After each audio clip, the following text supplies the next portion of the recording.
get this straight here, Luco.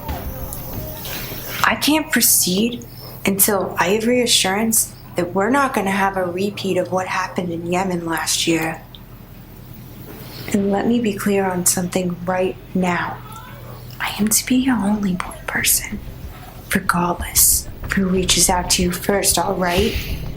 I've made myself available to you all these years, but something's changed.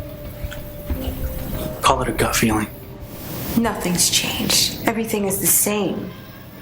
I didn't do anything to put you in real danger this time. Danger? This is some kind of fucking joke. It's my job.